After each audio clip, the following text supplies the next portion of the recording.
name is Michael. I run the blog MusicServerTips.com, and today I'm going to walk you through my personal HiFi system, the system I use to review gear on this channel, but also the system that gives me constant employment after a hectic workday. But before we get into that, I want to quickly share a few words about myself and how I became an audiophile originally.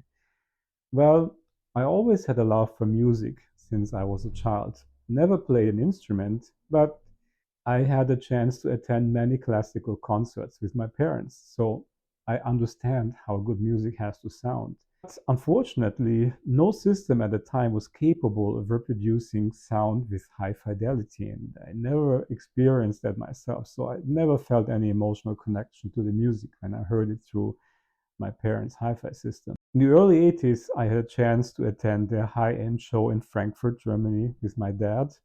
And that was the first time that I experienced true high-end fidelity. I listened to a system costing hundreds of thousands of US dollars and giant speakers and huge amplifiers that produced enormous heat in that room. It was the first time I really heard human voices sounding so natural, as if that person were right in the room in front of me. The musical instruments played back through that system sounded breathtakingly, shockingly real. I knew I would never be able to afford such a system given the cost. However, there's one thing I promised to myself on that day.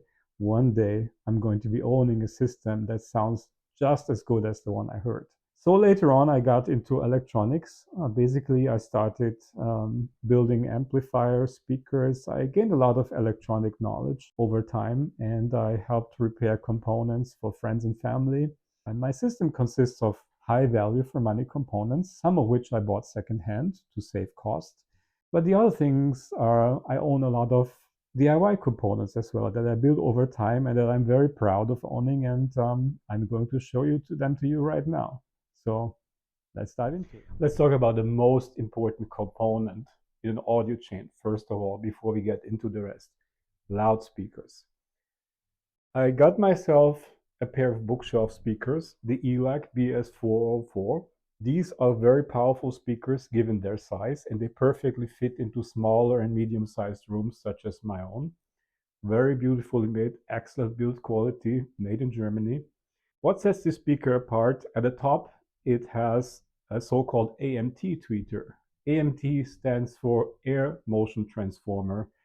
Compared to a conventional dome tweeter, this particular tweeter has a resonating foil inside, having very low mass, and is therefore capable of rendering sounds and nuances in the treble with very high detail and resolution, pretty much comparable to an electrostatic speaker. I used to own Martin Logan Request electrostatic speakers, and these come quite close in some areas. Not exactly there yet, but they are getting close, and they are very easy to integrate into smaller and medium-sized listening rooms such as my own. As speaker stands, I use Elac speaker stands, which I got secondhand from a guy in Germany. Speaker cable, sorry about that, I didn't build them myself, I bought them from Elac. This is the Elac reference speaker cable, which I got when I got my Velas. The Velas need quite a bit of power, so I drive them using my Hypex Ncore 400 Class D Monoblocks, which is a very nice combination with these Elac speakers. For the lowest octaves and bass, I got myself an SVF's SB1000 powered subwoofer. I gently crossed over the Elacs at about 80 Hz, so I use the subwoofer only if I want to use some very rich and powerful and bass-intense music. Because I'm mostly a headphone guy, I use Stax electrostatic headphones. I used to own the Stax Lambda series ear speakers, as they call it. Stax, by the way, is a Japanese company, and they've been in business virtually since 1938. A couple of years ago, I decided to upgrade to the top-of-the-line SR007 Mark I models, but in 2018, I had a chance to upgrade to the SR009S, which used to be Stax flagship. These are extremely highly resolving headphones, and they are unlike anything else you have heard. They reveal the finest details and the smallest flaws in every recording. They are very enjoyable to listen to, but only if you pair them with the right amplifier. As electrostatic headphones, they can't just be plugged into any quarter jack. They need a dedicated driver unit, and so I use three driver units. The first one is a DIY KGSSHV headphone amplifier. My personal preference is either my hybrid electrostatic headphone amplifier built by a German developer called Andreas.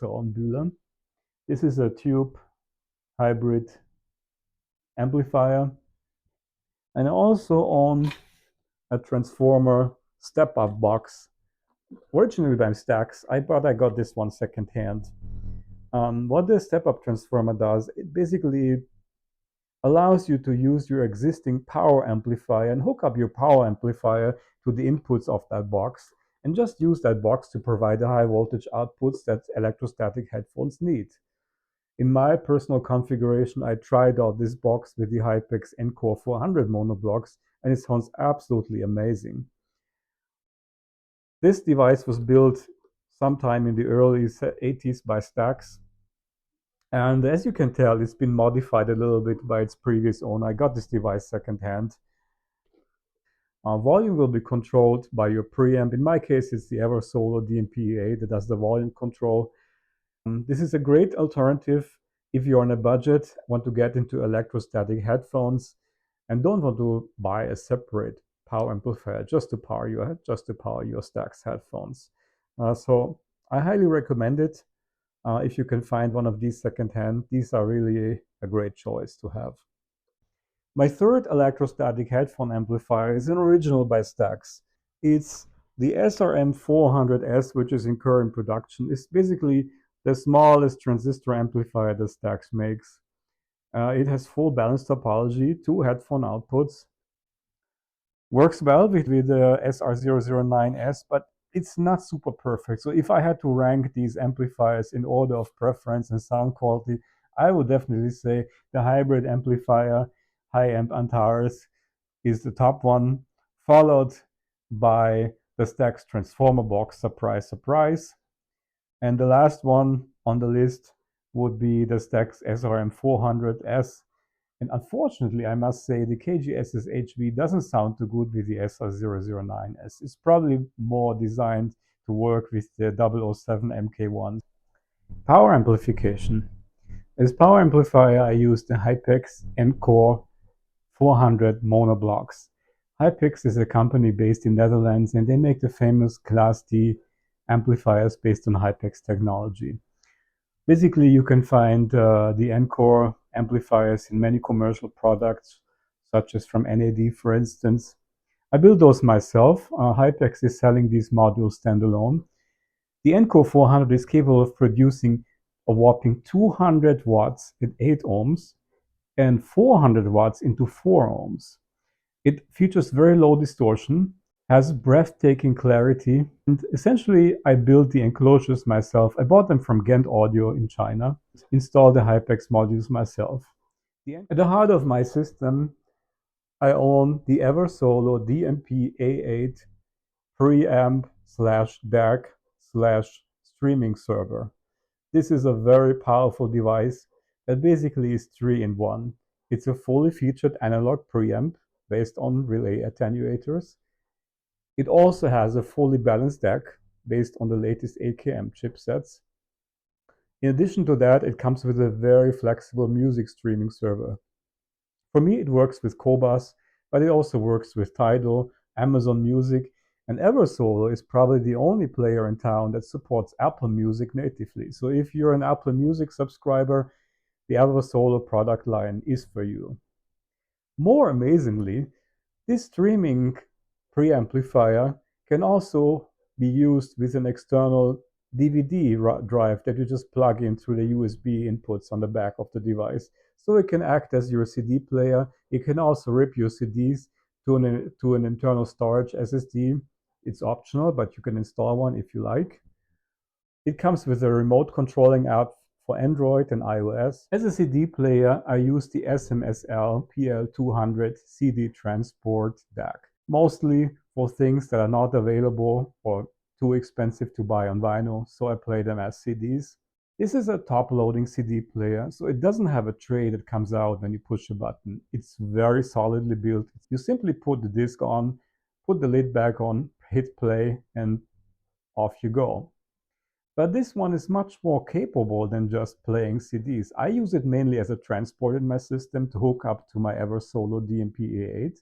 However, you could also use this device to act as a standalone digital preamp in your system by hooking up its balanced outputs to active powered speakers or to balanced amplifiers. You could also use its internal DAC to hook up other components. Now let's talk about turntables. I'm still an avid collector of vinyl records. I own about 600 plus vinyl records, some of which are original pressings. So, as my turntable, I use the Clearaudio Performance SE turntable, which is an older model. It features a carbon fiber tone arm called the Satisfy Cardan, which comes with that turntable.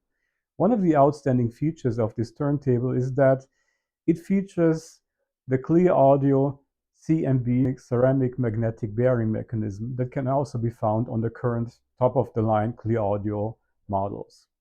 The turntable is very quiet, very low distortion, very easy to operate. I'm very satisfied with it.